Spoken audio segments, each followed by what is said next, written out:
Today I'm going to teach you 5 more advanced travel phrases that you need to know before visiting Indonesia. If these end up being too complicated for you and you want to learn more basic phrases, you can check out the other video here. But now let's get into it.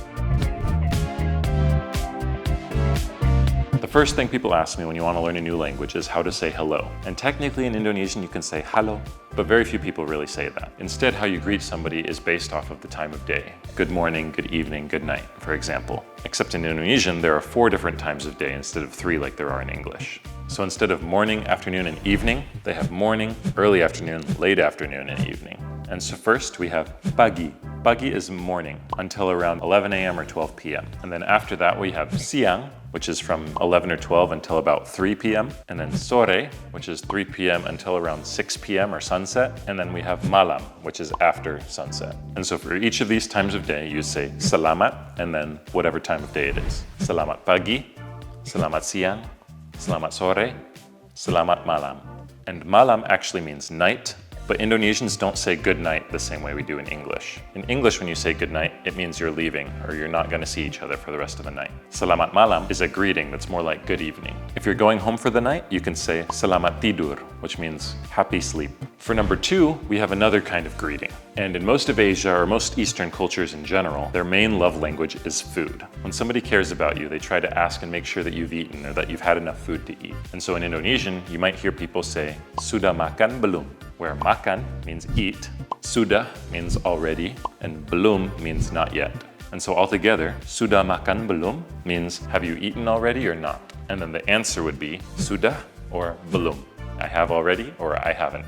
Number 3, stasiun kereta ada di mana? This one is super important because you can use trains or the metro to get basically anywhere in the entire country. But the intercity or cross-country trains and the metro use the same word, kereta. So stasiun kereta, the train station, ada, exists, di mana, where.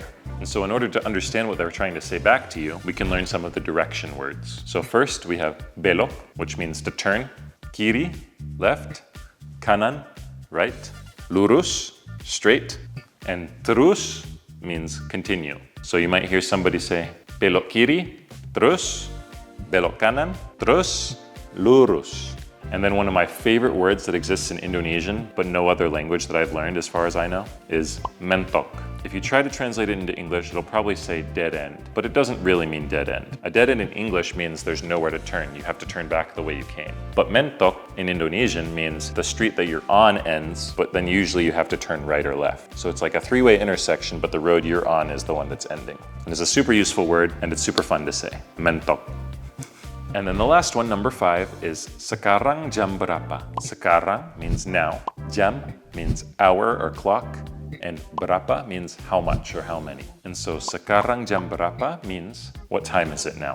And then the answer would be jam and then whatever the number is. So jam 9 means 9 o'clock.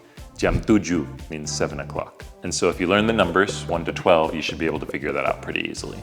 And so that's it. Those are the 5 most important advanced Indonesian phrases that I think you need to learn before visiting Indonesia. Like with the first video, I made a Quizlet of all these terms and I put it down in the description below, so feel free to use it. And if you're serious about learning Indonesian, I've also created an ebook with all my tips and tricks for learning languages and specifically Indonesian, along with tons of resources like my favorite Indonesian YouTubers, my favorite Indonesian music, and tons of other things that will help you as you start to learn Indonesian. So I've also linked that down below if you're interested.